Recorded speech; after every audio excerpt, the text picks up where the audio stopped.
Hello, everybody, and welcome to this opening webinar in the Art of Dying Certificate Program, our free introduction today. I'm coming to you, as I'm sure you can see, not from New York City, where I'm usually based, but from an island in British Columbia, Cortes Island, and the wonderful center here, Hollyhock, which is in many ways a kind of counterpart to the Open Center, where the Open Center is the ultimate big city center. This is the ultimate wilderness center, 100 miles north of Vancouver, with white eagles and ocean. So anyway, a very contemplative place to be engaging with our profound topic today, the Art of Dying Certificate. So before I introduce Jeanne, let me just say a few words about how this all came into being. 20 years ago, the Open Center, in partnership with Tibet House in New York, produced the first conference, The Art of Dying, Spiritual, Scientific, and Practical Approaches to Living and Dying. And it was really an extraordinary event. And we have gone on to produce a whole series of these Art of Dying conferences over the last 20 years. Most recently, as perhaps some of you know, perhaps some of you were present there, we did an Art of Dying conference in New York City at a significant hotel, the New York Hotel, which was actually a wonderful experience. So this is a topic that the Open Center has been engaged with for a long time. We have had many brilliant presenters at these Art of Dying conferences. Some of them have taught at the Open Center on a regular basis. People like Henry Fusco Weiss, who I first read about in a wonderful article in the New York Times about 8 years ago, with his work training doulas for the dying. Of course, we think of doulas mostly around birthing and midwifing, but Henry has been teaching his certificate program there, or his training, I should say more accurately, in doulas for the dying for many years. And similarly, some of our other faculty, Simca Raphael, Walking the Path of the Mourner, has been teaching grieving and bereavement counseling for many years at the Open Center. And other people we met, they were new faculty for us at the recent Art of Dying conference. When I say recent, I mean April. People like Anthony Bostis, who will be an integral part of our certificate, will be the second person speaking actually in the series, in the 60-hour series, or the 60-hour certificate, I should say. Bostis is one of the researchers at NYU, who many of you may have read about in Michael Pollan's article in the New Yorker some months ago. These are people using a clinically prescribed dose of psilocybin to work with stage 4 cancer patients experiencing death anxiety. And we were very fortunate to have Tony and Steve Ross and their other colleagues speak to us to deliver their first reports at the conference. So this gives some sense of the Open Center's long-standing engagement with this topic. It is, of course, that I imagine that many of our audience today work within the dying field, because that's certainly been our experience in doing these conferences over the last 20 years, is that they draw primarily a professional audience, but not exclusively so. But this is work that we feel is profoundly important. And it really goes hand in creating this certificate in the Art of Dying in Integrative Thanatology. It is really part of the Open Center itself's next step, because since we recently, in the last year, became a school of holistic and professional studies able to actually offer certificates. So this certificate will be certified by New York State and also by the Association of Death Education Counselors. So we're very pleased with the way it has worked out. We have many of our most distinguished faculty from the Art of Dying conferences with us. I've already mentioned Henry Fusco Weiss, who does the doulas for the dying, Tony Bostis, who is an NYU researcher on new approaches to death anxiety.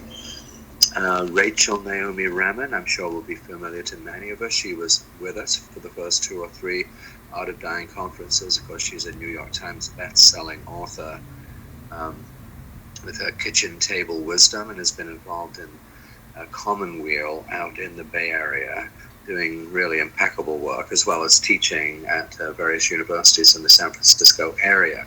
Somebody else from that part of the world who will be joining us is Frank Ostaseski, a longtime Open Center faculty member.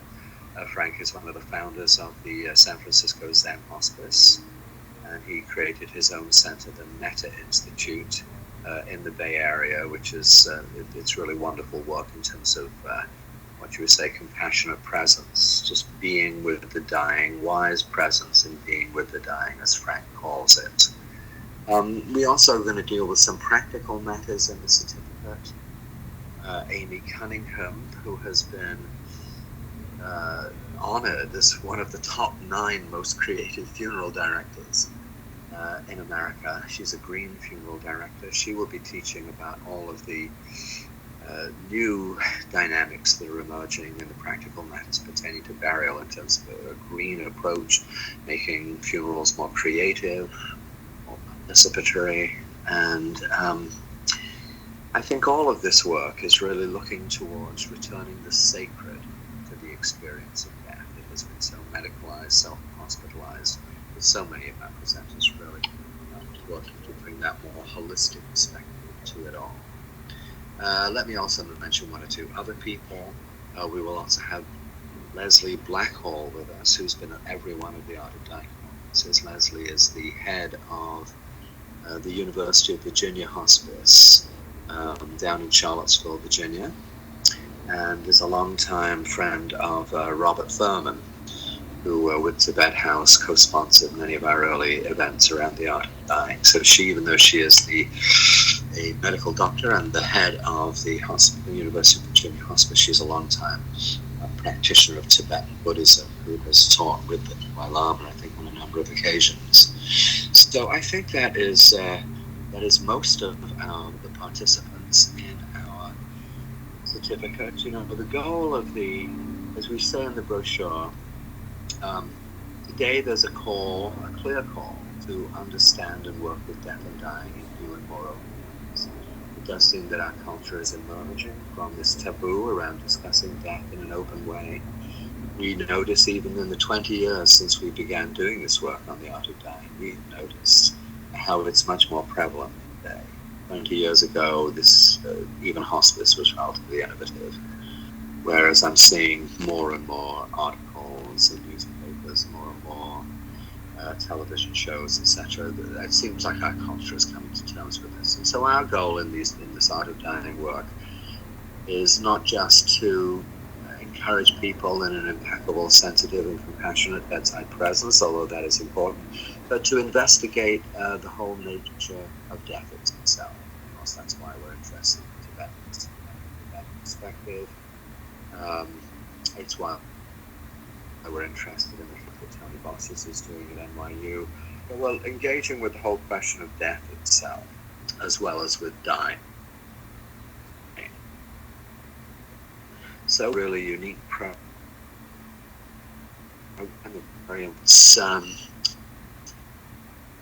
It's really we are moving towards a situation in which we have the Art of Dying conference on a biannual basis in New York City. We have the Art of Dying certificate offered regularly, and then this is all moving towards creating an Art of Dying Institute, which will have all these elements within it, as well as a regular newsletter and regular programs in addition to the certificate. So I think that's all I really wanted to say about by way of introduction. It's my pleasure to introduce Jeanne Denney to you.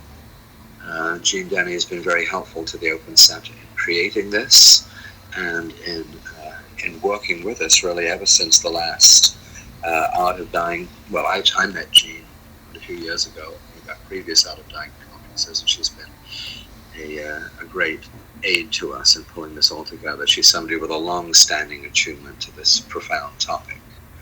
She gave a wonderful workshop at the Art of Dying 5 conference back in April in New York. And let me say about Jeanne that she is a body psychotherapist. She is a hospice worker. She's the author of The Effects of Compassionate Presence on Dying. She has spent years at the bedside of non-communicative patients trying to learn their language. And she also works as an educator in many venues to help people turn with less fear towards a life which includes death, of course.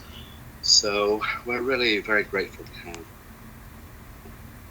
Jeanne with us. Jeanne is going to be the facilitator, as it were, the weaver. She's going to go through the whole 60-hour certificate, because of course the first time you do this, you want to make sure we're confident it's going to all hang together very well, but it's going to be important to have go all the way through. So Jeanne is going to be doing that. Thank you very much, Jeanne, for offering us your presence there and for your teaching. So I believe our format is, I'm going to pass it over to Jeanne Denney.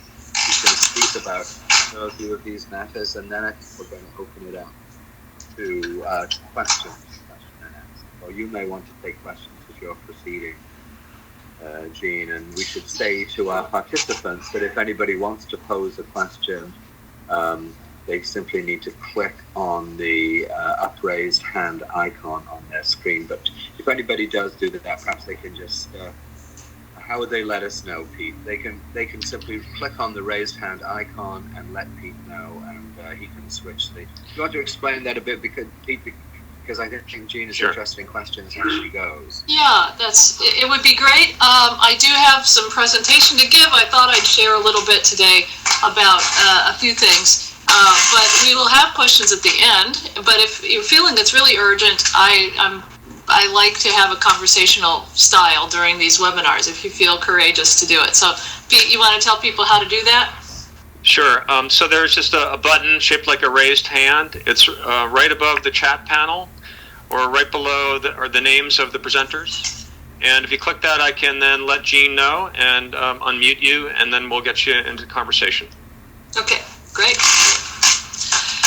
So thank you, Ralph. I'm glad you gave that background on what we've been doing at the Open Center. It's really gratifying to be part of this, and I'm honored and gratified. It's been a culmination of the 4 years that I know that I've been working with you on this, and I'm really happy for that. So what I really want to do today is just pose a few questions, give you some information, some background, so that if you're contemplating doing this certificate or attending any of the programs at the Open Center, you have some information. And I'm going to give a short lecture, actually, just on a few things I think we sometimes don't back up and look at to understand why this topic is so important, what really, is the relevance of death education or thanatology, for that matter. What is it? Why now? And why it matters that we work with it.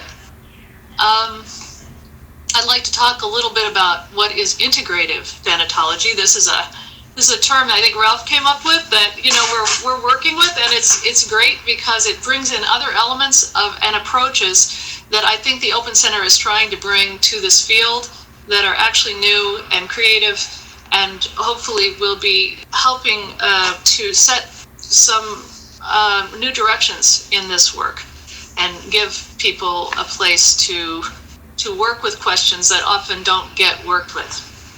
And finally, why you might want to do this particularly.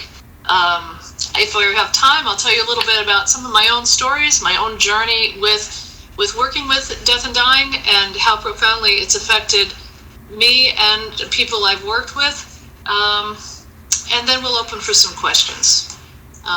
Okay, so that's what I got planned here. I hope you'll hang on. So let's turn to the first one, which is why thanatology, or what is thanatology, and what is death in education, and why do we even need it? I think I'm going to put a few slides up in a minute, but I want to start to talk about what 150 years ago, what death education was. And of course, you really didn't need to enlist in a program of death education 150 years ago, because you would have been exposed to it many times by the time you were 20 years old. You might have been called on to nurse a dying sibling or a parent. You might have had a sibling laid out or a parent laid out in your living room for visitation. You might have dressed the body, helped build a coffin. You might have dug the hole for the coffin. You certainly would have been to numerous funerals in churches where pastors or priests might have spoken to you about afterlife. And maybe the burial would have been in your local church cemetery or on your farm. After death, there might have been some rituals to acknowledge the death that had happened. Clothing or wreaths or pictures or prayers. And so I'm going to just show you a few pictures. Just a very common in the Victorian time to take a lot of pictures. Photography was new, and so here we have death education before 1900. And just notice you might have had experiences at the bedside, as I mentioned. And notice how you're responding to these pictures and how different it is. This one, of course, there's a ton of pictures of children posing next to dead siblings, which seems totally bizarre to us, but I actually think that it was one way for families, when they lost a child, to have a family photo. They might not have had a photo, and they could at least have a photo before the child was buried. So there are a lot of these, and you can see that these children are getting educated. Home funerals. You might have, here's some people digging graves. They don't look like professional grave diggers. There was a culture of mourning. This is kind of high art here, I think, that we're seeing, probably in Britain or something like that. But there was actually a lot around in the culture around mourning, because we'll talk in a minute why. Funeral processions and wreaths on doors and things that really brought this to your attention. Not to mention then, contact with nature, which people had a great deal more contact with nature, and through hunting and gardening and farming, there is a kind of education about death that happens very naturally around that. If you think about now, I want to just turn our attention to what's changed, and what's changed in terms of history pretty suddenly. I want to take a look now at death education as I have experienced it as a teacher and working with people, what death education, what informs our ideas of death in 2015, or at least for children, and even to a great extent adults. And let's take just a look at some of these pictures. Okay, well, first of all, obviously, since about 1950s or so, when death started to go underground a whole lot more, even after World War II, we started having, television, movies, a lot more dramatized pictures of death. At the same time that we were having much fewer, or many fewer, encounters with actually natural death. We might have had, in our time, kids experience a lot of death in video games. None of this is a realistic version of death, but death and loss are portrayed there as kind of the same thing. You're a loser in the game, you die. That is a message.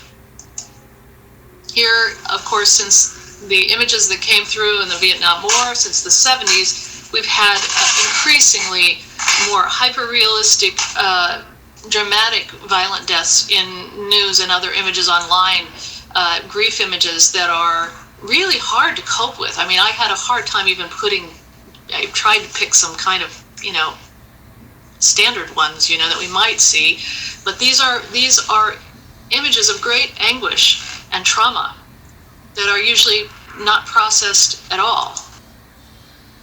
We might be going down a highway, and we might be rubbernecking to see an accident where somebody might have died or been injured.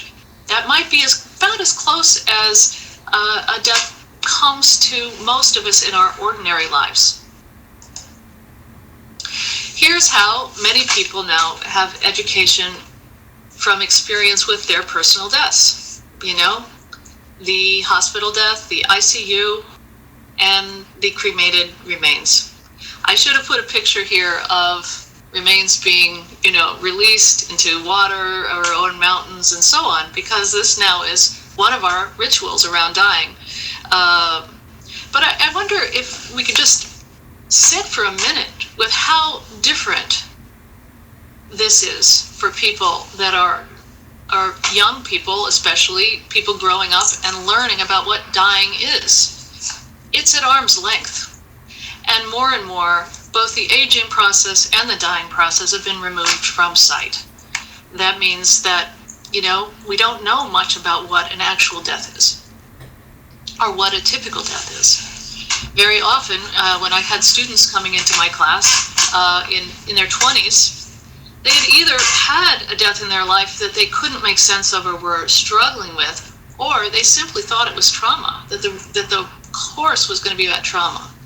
Well, actually, if I can skip ahead here for just a minute, here we go.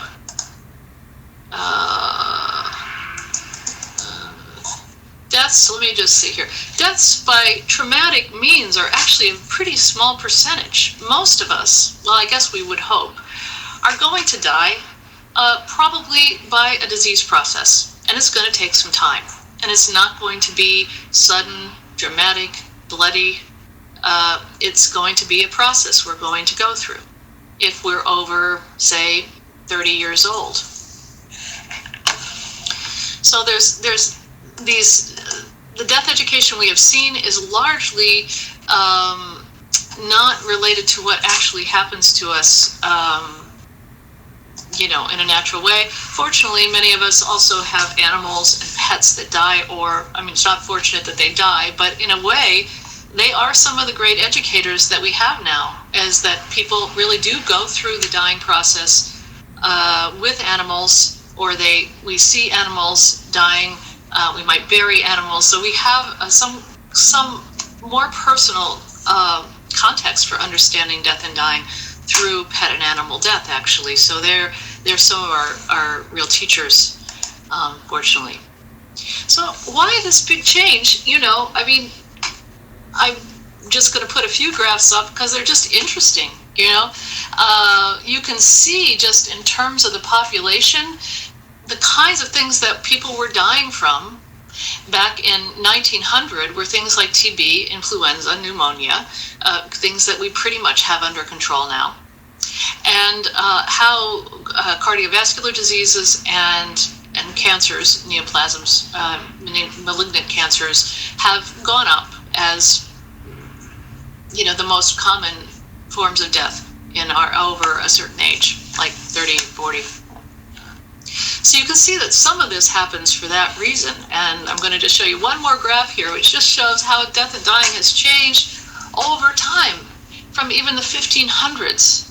And you can see that what we were looking at in the 1800s, let's see if I can find it, say 1841, is by the age of 30-ish, about 40% of the population had already died. And a great number of people, let's say by 10 years old, almost 30% of the population under 10 had died. There were a great many deaths of children.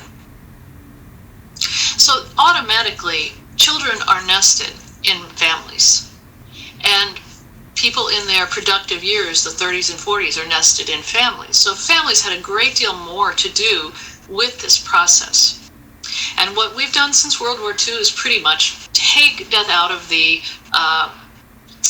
mainstream, out of sight, so that, kids under 20 and 30 now very often are even scared of old people because they are unfamiliar with them. They're unfamiliar with even aging as a process and scared of it. That has some kind of big implications. Let me jump back here for just a minute. In our culture, it means that we're living with a lot of fear, right? And so I want to make a couple more comments about this slide. I don't know if you can see this, the whole thing. But about the same time that we were shutting down around having death in our families and in our lives and as part of our daily process, and our kind of naturalness started to shift, another interesting phenomenon started to happen, which was that it started to come out in another area, interest in dying or attention to dying. And I like to say the landmarks in thanatology and hospice work started to come in, or shifts started to be noticed People started talking about it, certainly Cicely Saunders, Elizabeth Kubler-Ross, in the 50s and 60s. And by mid-70s, we had the beginning of a hospice program in the United States, or at least, it started. It began to take off in the 1980s, and a lot of things started happening in the 80s and 90s in this country. I've listed a few of them, but I'll just name them. We had an AIDS crisis, a debilitating disease process. Hospice began to go viral and exist in many communities where it hadn't been before and known about. Writers like Stephen Levine, who wrote Who Dies and other books about healing and dying as a healing. Then we had the Tibetan teachers come over, many from Tibet, because of what was happening in that part of the world. And all of their rich esoteric teachings began to happen in small pockets in different places, and they began to influence how we look at dying, and they talked about dying. People like Ram Dass, Joan Halifax, popularized ideas about death and spirituality. And courses began to be taught in many universities, if not all now. They're quite popular now. You can see maybe why. Because we really aren't teaching children. There's no way to learn about accurate portrayals of death. And there's a great deal of fear around it. And of course, that fear has been exploited a great deal by entertainers and media people. What started to happen was programs that for a different kind of caregiving. Most of us don't want to have institutional care at the end of our life. Most of us do not say that we don't want to die in a hospital, but right now, the greatest majority of us will. And yet, through hospice work and some of the spiritual work that people are doing, there are programs such as Frank's program, the Metta Institute, or Zen Hospice, Naropa, Joan Halifax's Upya Institute, and so on, primarily Buddhist, in Buddhist origin, that have started to create a culture of caregiving around death and dying. We've also, in the culture, had a lot of conversation in the last 20 years about physician-assisted suicide. And this has also been widely discussed and legalized in a number of states in the United States. So that's been a lot up until this millennium that has gone on. And in a way, we're almost in a new era as we are looking at trying to survive as a planet. People are thinking about dying processes. I'm noticing that all of these things that have come in since the 1950s or the mid-50s or the 60s have come in as the consciousness of the country has shifted anyway, or began to become more. The baby boomers came in and stirred things up. This is almost a new phase. As we start to think about sustainability, death is really on our minds in the culture. We are trying to learn about it, and for very good reasons. So this is part of what thanatology is, to study these things, to educate people about the social impacts, etc. We know that we're going to have a very big care deficit coming up, and there are considerations, political considerations and otherwise, about what we're going to do about that. But I think at the Open Center, we're really trying to have maybe that conversation, but maybe go beyond it. Because there are all kinds of other new things coming in, trying to address this deep longing, I think, and interest in death and dying. And I don't believe that interest is morbid or perverted. It is because we are understanding, I believe, more deeply about the nature of life itself. Because death and dying is so deeply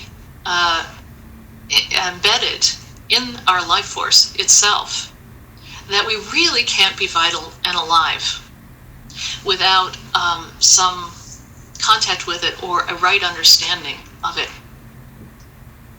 From 2000 to 2015, we've seen a really big explosion of all kinds of creative, interesting exciting, actually, movements in death and dying, as baby boomers are starting to look at their own dying and saying, I don't think I want to be embalmed, or I don't really want to, it's too expensive to be put in that casket and with a headstone. I mean, what do I want? More and more people are cremated after death. But we have movements, home funeral movements, death doula certifications, and death midwives to help people through an alternative process around death.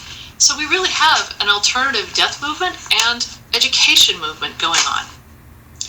It's profoundly important for, I think, our sanity, our health. This is, of course, my opinion as a body psychotherapist, which I now want to make a few comments about. So while I have myself worked in hospice, been a spiritual care coordinator, raised children, been a death educator, and so on, my main occupation in the last 15 years, 20 years, has been body psychotherapy. And that is a psychotherapy that deals with the body and energy and movement and vitality. And one thing that experience has made clear to me is that these processes are very deeply embedded, as I said, in our psyches. And that when we ignore them, no matter what phase of life we're in, no matter, whether we're sick or whether we're as healthy as can be, we're in a dialogue and a conversation with this process. And we need to be. And I know for myself, I'm very fond of saying that death has taught me everything about life. That when I do it in a healthy and a supported way that takes into account more things than, the medical issues or the pragmatic issues, but really takes in my entire being, where I help people to do that a lot of sanity and a lot of health comes into the picture. So for me, as much as I really do enjoy working with people toward the very end of life, and I think it's a profound and wonderful thing to do, working with people all through the lifespan seems to be just as important, maybe even more so.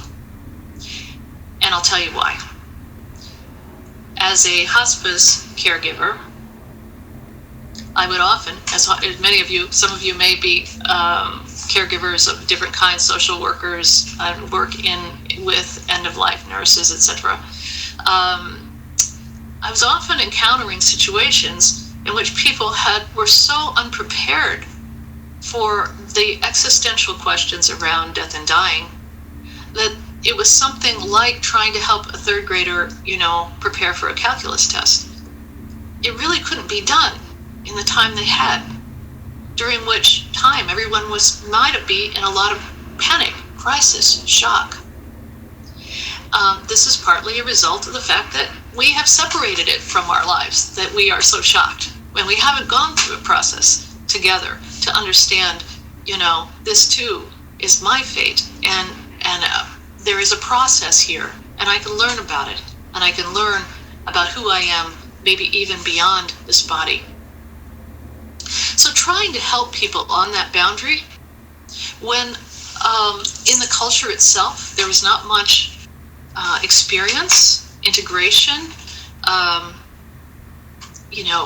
contact, everything has been at arm's length or in a distorted, not representative form of what this process is really to be with traumatized people. And it's very hard to do that when a lifetime of learning isn't there for you to draw on to help. That's one reason, I stopped being a spiritual care coordinator and began to do death education through the lifespan.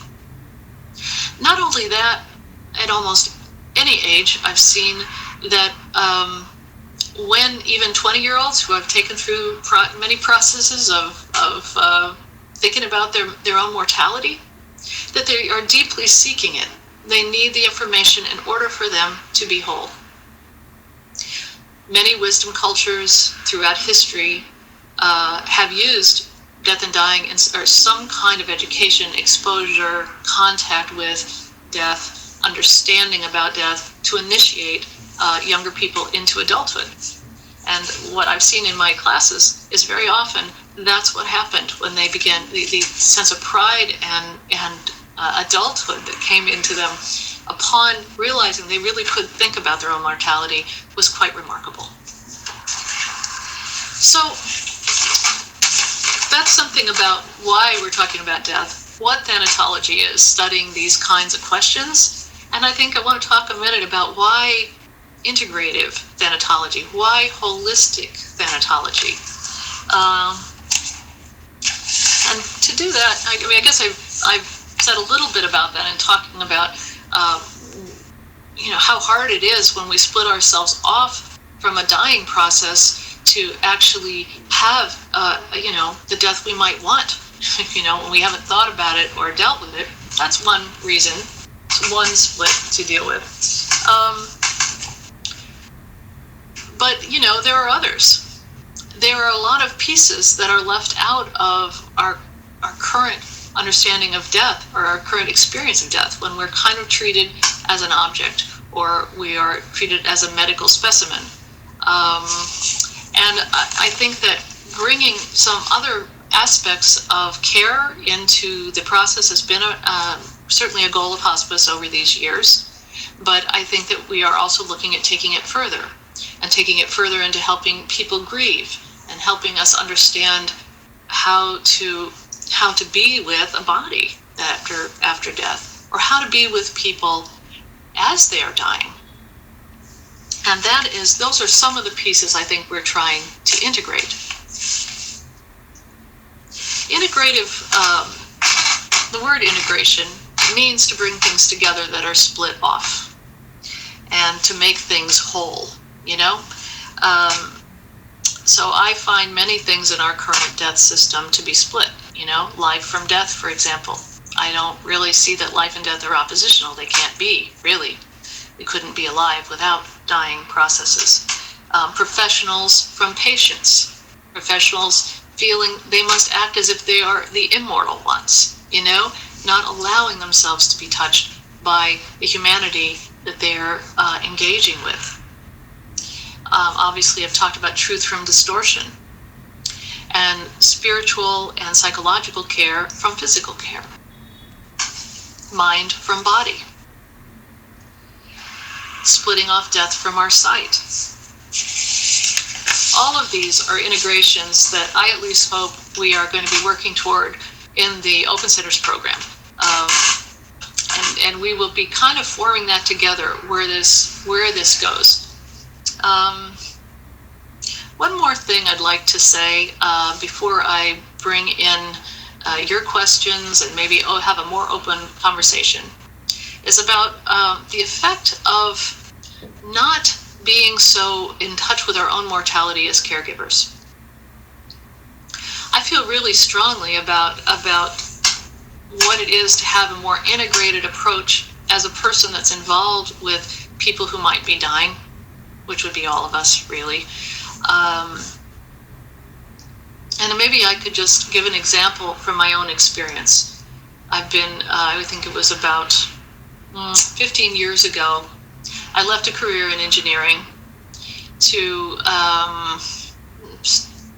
start a very different way. Obviously now I'm a body psychotherapist, but I had been studying healing arts on the side and gone to a place called Barbara Brennan School of Healing. Some of you may know about where I started. And that certainly gave me an entirely different view of who I was and what this body was and how my body and my psyche were connected, right? Like many people who come into hospice work, I think what really brought me to it was the death of my mother. I helped her through her dying. And in that process, I got interested in it. As I left my career to start another one, I decided I'll volunteer, So I started with my first patient, who turned out to have been a woman. I spent a lot of time in the nursing homes, actually, with people who very often had been abandoned there or had very few family members. My first patient was psychotic. I'll call her Nora, as I've written about her before. I had an incredible experience with my first patient. Not because of all the marvelous things I could do for her, because of how much she taught me. Nora was the kind of patient that even the hospice workers didn't want to have anything to do with. She was suicidal, enraged, angry, crazy, impossible, and not the kind of person that made you feel great about yourself as a caregiver, right? But I fell in love with her, and for some reason we had a rapport, and she went through a lot of transformation. My first experience of what it was like to be in an institutional caregiving setting was going to a team meeting for this woman who I'm calling Nora. And of course, it was my first patient, and it was my only patient, and I was there in I was, of course, as we are with our first patients, and I remember really clearly feeling, as I watched the staff walk back and forth across the waiting room area and went into the team meeting where people talked, how different their experience was of this patient than my experience was. And I'll say more about that in a moment. But I could also tell that there were certain staff members who had been working more deeply on themselves and their own sense of meaning than others. And they acted different. And honestly, they looked a lot less burned out. I just noticed that. A couple years later, I would be a staff member at that hospice, and I would have 60 patients on a part-time schedule and their families, and a lot of paperwork, and not very much connection to my peers. And I got to really understand how those caregivers felt and what their task was, with all of these people. It gave me a lot more compassion, but it also gave me a clear vision that in order for us to do the deeper work we want to do, it often isn't going to happen within institutional settings. Maybe some, but we need places like the New York Open Center, if you are in that work, to come to meet each other, to meet patients, to meet people with just existential questions, to look at ourselves as human beings, and to form a cohesive community that can help us really find the meaning in the work and do our own work in our own humanity that ultimately patients want to be around. So, just in summary, you don't have to be a caregiver, I don't think, to be interested in this program. But I was just addressing some of the concerns caregivers might have. You could be interested in simply counseling people, getting interested in being of help and service, which if you have a more integrated approach and a more holistic approach, people will start to come to you for help. How do I deal with this? When you have done your own work on mortality, it becomes easier. So I hope to see all of you at the program. I'm going to be teaching part of it. I'm going to be in all of the classes, helping facilitate, working with your questions, and just generally helping with the program. I will be teaching about compassionate presence, and I will be teaching about the energetics of living and dying as I understand it, and taking you into some experiences, I hope, if you come. So I think with that, I've said about all I feel is really essential.